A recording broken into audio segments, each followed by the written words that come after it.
जो स्टालिन पुत्र ने जो बात कही उस पर एक सांप सूंघा गया है। और ना सिर्फ सांप, कुछ लोग तो खुल करके प्रत्यक्ष अप्रत्यक्ष जस्टिफाई कर रहे हैं। कमाल की बात देखिए, लालू यादव बिहार में जो अथाह आस्था का पर्व है छठ, लालू की पत्नी खुद करती है। और बिहार में चूंकि विजुअली लालू जब इसके लिए चीफ मिनिस्टर थे तो अथाह आस्था दिखाते हैं। ठाकरे को देखिए, गणपति भक्ति उसकी जितनी चेली है। अभी जब स्पेशल सेशन की बात आई तो शिवसेना ने कहा गणपति पर्व के समय में स्पेशल सेशन लाने की क्या जरूरत है। ये गणपति भक्त चुप हैं स्टालिन के मामले पे, स्टालिन के बेटे के मामले पे। ये लालू यादव ने का चेला जो है वो झाजी, वो तो पंडित जी हैं, लेकिन पता नहीं उसने तो कह दिया कि भाई हमारा तो कोई लेना देना नहीं है। दूसरी तरफ ये मीट मटन भात जो है बनाने की ट्रेनिंग राहुल गांधी, ये 13 बार लॉन्चिंग में फेल राहुल गांधी लालू के पास मटन बनाने की ट्रेनिंग सावन महीने में लेने गया। और हमने कल वीडियो दिखाया था कि प्रियंका वाड्रा जो कह रही है कि हम तो कश्मीरी पंडित हैं, हम तो प्याज लहसुन भी नहीं खाते हैं, लेकिन गपर गपर जो है सावन में जो है बकरे का मांस खा रही है। तुमने बनाया, उसने बनाया। जरा चीजों को समझे सर, ये खेल क्या है। वैसे किसी से कोई किसी से शादी करे कोई फर्क नहीं पड़ता, लेकिन क्या है ना, संगत से गुण आत हैं। ये तस्वीर सोशल मीडिया पर वायरल हो रही है। देखिए यही, ये अगलागिरी पगलागिरी क्या है ये। इसकी पत्नी को भी देखिए, ये लालू की का जो तेजस्वी यादव जो है, ये लोग कह रहे हैं कि भैया आपके साथ यदि कोई क्रिश्चियन रह रहा है, मतलब कोई ना कुछ का असर तो कहीं ना कहीं पड़ता ही है। स्टालिन अब देखिए क्या कह रहा है कि अगर इंडिया नहीं जीता तो पूरा भारत मणिपुर और हरियाणा बना दिया जाएगा। एजेंडा साफ है कि क्रिश्चियनों को पूरी तरह से वो कन्वर्जन का पूरा अधिकार दिया जाए और जिहादियों को भी।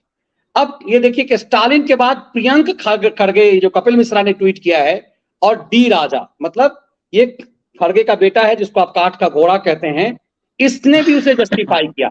चिदम्बरम का बेटा जो है वो खुल करके आ गया है, वो भी पूरी तरह से कह रहा है कि उसने कुछ भी गलत नहीं कहा, उसे दोहरा दिया गया है। तो ये पूरा इस देश में सनातन में आस्था रखने की बात करने वाले लोग स्टालिन के बेटे के इसने जहरीले बयान पे चुप हैं। और आज मंडे बीत गया, सुप्रीम कोर्ट ने भी कोई संज्ञान नहीं लिया सर। हाँ मनीष जी, इन पे अभी सब पे इनका पोस्टमार्टम करता हूँ, लेकिन पहले एक सवाल, ये जो स्टालिन के लड़के ने जो बका, उसके समर्थन में आज जो लोग कूदे, ये खड़गे का लड़का कूदा, वो आपका मनोज झा बिहार वाला कूदा, इन्होंने सीधे उस तरह से नंगाई से उतर के नहीं कहा, लेकिन उस नंगाई में पूरी तरह इन्होंने अपने भी कपड़े उतारे। इन्होंने कहा कि वो मनोज झा बताने लगा कि नहीं नहीं इसमें बहुत सी कमियां हैं, इसको दूर करना पड़ेगा। वही खड़गे का लड़का बताने लगा, वही डी राजा बताने लगा, और कुछ न्यूज चैनल वो खैराती जो भाषा संस्कृति और साहित्य का ठेका लिए बैठा हुआ है, उस बैल के प्रोग्राम में परमानेंट हो गया है। जैसे एक बैल वो, दूसरा बैल ये, बैलगाड़ी चल रही है वो। तो ये जो लोग जो थे, इन्होंने ये सब आए इसी तरह की, नहीं नहीं सनातन में कुछ कमियां हैं, सनातन ये। तो मेरा एक सवाल है मनीष जी, ये जो ये देश को ये तय करना पड़ेगा कि जो इसका बका स्टालिन के लड़के ने, तो क्या वो कह रहा है सनातन को खत्म करो, तो क्या इसरो के सारे साइंटिस्टों को खत्म कर दिया जाए? ये सवाल है, क्योंकि सब गए थे उस चंद्रयान की लॉन्चिंग से पहले भी तिरुपति के मंदिर, और उसके बाद भी वो देवी के मंदिर गए, तिरुपति मंदिर वो गए, तो सनातनी संस्कृति सनातनी परंपरा के तहत गए। तो ये स्टालिन का लड़का कह रहा है कि इसरो के वैज्ञानिकों को कत्ल कर दिया जाए, ये कह रहा है कि सनातन को खत्म कर देना है। तो ये क्या चाहते हैं? ये कांग्रेस को बताना पड़ेगा कि क्या सनातन नहीं, क्या वो इसरो के साइंटिस्टों का कत्ल चाहते हैं, कत्ले आम चाहते हैं कि हिंदुस्तान में सबसे पहले इसरो के साइंटिस्ट कत्ल कर दिए जाए, जैसा कि इसके घमंडिया गैंग, ये जो मोदी विरोधी गठबंधन गिरोह बना है, ये आह्वान कर रहा है कि सनातन का खात्मा कर दिया जाए। और ये उससे मनोज झा भी सहमत है, उससे खड़गे का लौंडा भी सहमत है, और वो डी राजा भी सहमत, जितने सब सहमत हैं। तो अगर ये स्वामी प्रसाद मौर्य बोलता है तो अखिलेश यादव भी सहमत हैं। इसका मतलब ये जो मोदी विरोधी गैंग है, ये चाहता है कि इसरो का खात्मा कर दिया जाए, इसरो के साइंटिस्ट खत्म कर दिए जाए। और शायद यही कारण है मनीष जी कि पिछले ये 2014 तक 30 सालों में इसरो के 195 वैज्ञानिकों की मौत रहस्यमय ढंग से हुई। तो ये खात्मा कर रहे थे, अब ये कर नहीं पा रहे, तो अब खुलेआम आह्वान कर रहे हैं। तो सबसे पहला तो दर्शक ये समझ ले कि ये इसरो के साइंटिस्ट, ये भारत की तरक्की में जिसकी भी भूमिका है, ये उसको खत्म करने की बात कर रहे हैं। सनातन का नाम लेके इनको चीन और पाकिस्तान का इनको एजेंडा में बार बार कहता हूं कि उनके गुलाम है, उनके फेंके हुए पैसों पे, उनके फेंके हुए सिक्कों पे नाच रहे हैं ये।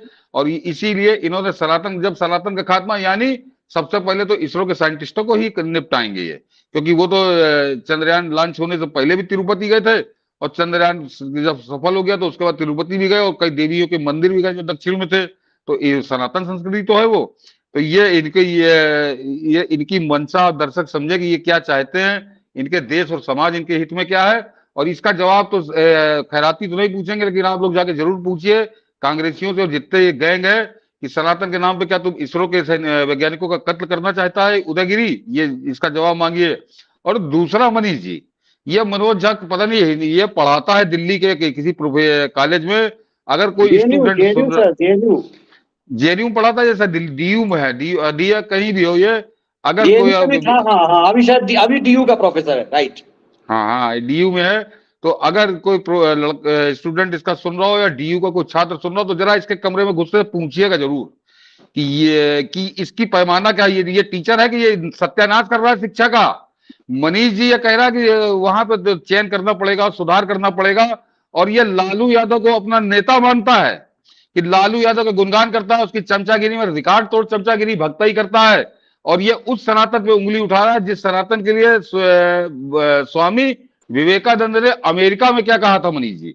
तो ये जरा पहले दर्शकों को बता दूं कि उनका कोट मैंने निकाल के रखा है कि जब उन्होंने अपने भाषण की शुरुआत की थी तो विवेकानंद जी ने कहा था कि मैं आपको दुनिया की प्राचीनतम संत परंपरा की तरफ से धन्यवाद देता हूं, मैं आपको सभी धर्मों की जननी की तरफ से धन्यवाद देता हूं, और सभी जातियों संप्रदायों के लाखों करोड़ों हिंदुओं की तरफ से आपका आभार व्यक्त करता हूं।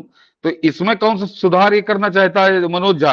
तो इसको विवेकानंद की भाषा नहीं समझ में आ रही, विवेकानंद के विचार नहीं समझ में आ रहे, और ये लालू की चमचागिरी कर रहा है। तो लानत है उन छात्रों के ऊपर जो दिल्ली यूनिवर्सिटी में से पढ़ते हैं, और जिनके वो जो अगर उनके उन बच्चों में से किसी के माँ बाप सुन रहे हो तो तत्काल इसके क्लास से हटवाएं कि ये कैसा सत्यानाश कर रहा है शिक्षा का, संस्कृति का। और लालू की चमचागिरी में, लालू की चाटुकारिता में, लालू की भड़कती में ये आदमी हमारे साथ किस तरह का दगा कर रहा है, विश्वासघात कर रहा है, इसको शर्म आनी चाहिए। मुझको शर्म आती है जब मैं ये जानता हूं कि ये आदमी दिल्ली यूनिवर्सिटी में प्रोफेसर है, जो विवेकानंद की विचारधारा को, विवेकानंद के विचारों को, विवेकानंद के सिद्धांत को नकारता है। और लालू यादव के जो 4 दफे का सजा यात्रा, इसको सजा यात्रा लालू में बड़ा रस आ रहा है, और स्वामी विवेकानंद में इसको सुधार करने की सूझ रही है। तो समझिए अवधि खोपड़ी का ये आदमी, इसको पहले अपना इलाज आगरा के पागल खाने में जाके कराए, तब ये जाके दिल्ली यूनिवर्सिटी में दोबारा घुसे। बिल्कुल सर, आपने बिल्कुल एक एक परत खोल दी है। लेकिन जाते जाते सर, क्या आपको लगता है कि सब मणिशंकर अय्यर हैं जो मोदी के लिए, मोदी के पक्ष में बैटिंग कर रहे हैं? क्या आपको लगता है कि जिस तमिलनाडु में बीजेपी का कोई पैठ नहीं है, स्टालिन के बेटे ने एक पिच तैयार की है अमित शाह और मोदी के लिए? क्योंकि मेरे कई बार ये लगता है कि इस देश के नेता वही बात बोलते हैं जिसके जो उनके वोटर के पसंद का है। तो क्या लालू के वोटर, सोनिया गांधी और कांग्रेस के वोटर, या अखिलेश यादव के वोटर, ये सब सनातन विरोधी हैं? ये सब के सब सनातन को खत्म कर देना चाहते हैं? पूरा बिहार, यूपी का यादव जो है सनातन को नष्ट कर देना चाहता है। ठीक है, एमवाई समीकरण उसका है, उसके जिहादी की पसंद होगी, लेकिन जिहादी वोट के चाहत में क्या जो यादव अपने आप को यदुवंशी कहते हैं, जो अपने आप को कृष्ण भक्त कहते हैं, वो कृष्ण की पूरी संस्कृति को मिटा देना चाहते हैं? क्या ये सब के सब, क्योंकि उत्तर भारत में बहुत बड़ा एक पैठ है, वोट बैंक है वो, तो या फिर आपको लग रहा है कि मणिशंकर अय्यर की तरह स्टालिन पुत्र ने एकदम से दक्षिण में पूरा पिच तैयार कर दिया है मोदी के लिए? नहीं मनीष जी, क्या चाहते हैं जरा एक कोट और बता दूं, उसके बाद फिर बताता हूँ कि ये कौन लोग हैं, क्या चाहते हैं, इनकी मंशा क्या है। कि उसी अमेरिका में विवेकानंद का एक और कोट बता रहा हूँ। उन्होंने कहा था कि मैं ये सनातन धर्म के जो पीछे पड़े हुए सनातन को जो करते हैं, उसी के वो सबसे बड़े चेहरे थे ज्ञात इतिहास में विवेकानंद। उन्होंने अमेरिका में कहा था कि मुझे गर्व है कि मैं ऐसे धर्म से संबंध रखता हूं जिसने दुनिया को सहिष्णुता और सार्वभौमिक स्वीकृति दोनों सिखाया है। हमारा सिर्फ सार्वभौमिक प्रसार में ही नहीं, बल्कि हम सभी धर्मों को सच मानते हैं। मुझे गर्व है कि मैं ऐसे राष्ट्र से हूं जिसने सभी धर्मों और पृथ्वी के सभी देशों के शरणार्थियों और को शरण दी है। मुझे गर्व है कि मैं ऐसे देश और धर्म से हूं जिसने पारसी धर्म के लोगों को शरण दी और लगातार अब भी उनकी मदद कर रहा है।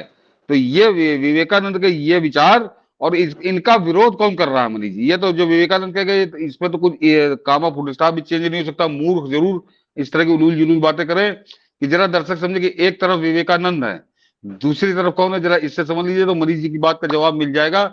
इसका विरोध करने वाले कौन? वो 4 दफे का सजा याफ्ता लालू यादव, उसका चमचा। तो समझिए वो उससे बदतर, जो 4 दफे के सजा याफ्ता, चारा पशुओं का चारा चोरी के उसमें सजा याफ्ता है, उसकी चमचागिरी जो आदमी कर रहा हो तो उसकी तो डिग्री चेक होनी चाहिए, जो इसकी जाली है असली है और कैसे घूस दे के इसकी नौकरी लगी थी, इसकी जांच सीबीआई से होनी चाहिए। पक्का है कि ये विवेकानंद इसकी नहीं समझ में आ रहा, चाहे सजा याफ्ता इसकी समझ में आ रहा। दूसरा मनीष जी, वो मल्लिकार्जुन खड़गे, उसके बाप के खिलाफ वो जो प्रियंक खड़गे है, जो आज ज्ञान दे रहा था कि नहीं नहीं सुधार की जरूरत है, तो स्वामी विवेकानंद के चक्कर में वो सुधार बता रहा था, तो उसके बाप मल्लिकार्जुन खड़गे के खिलाफ 50,000 करोड़ रुपए के अवैध संपत्ति का मुकदमा लोकायुक्त के यहाँ दर्ज है।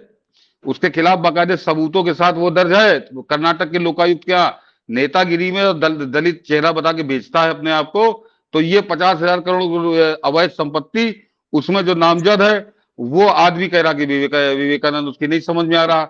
ये दोनों माँ बेटे जो मौका पाते क्रिश्चियन बन जाते, मौका पाते ब्राह्मण बन जाते, 5,000 करोड़ के घोटाले में पिछले 6 साल से नामजद घूम रहे हैं। वो जिसके जिसके परसों दौरा पड़ा सनातन के खिलाफ, वो उदयगिरी, उसकी सरकार का मंत्री अभी भी जेल में है। उसके बाद बड़ी मोटी मोटी गड्डी मिली और इसके बाप का सबसे गहरा राजदार वही आदमी है। तो ये तो शायद इसीलिए तिलमिला रहा कि शायद उस मंत्री के जरिए, जैसे सत्येंद्र जैन और सिसोदिया के जरिए केजरीवाल तक बात पहुंच रही है, कि अब लगता है उस मंत्री के जरिए इसके बाप तक बात पहुंचेगी। उससे पहले इसने नाटक शुरू किया है तमिलनाडु में एक पक्ष, इसका ये भी समझ लीजिए। ममता बनर्जी उसके नहीं, हालांकि आज मैं फिर भी कहूंगा कि आज ममता बनर्जी ने बहुत संतुलित बयान दिया है मनीष जी। उसने कतई उसके बकवास को नहीं कहा है, तो ममता बनर्जी ठीक बोली है। बाकी ये सब लोग जो हैं, इनको क्या कहा जाए?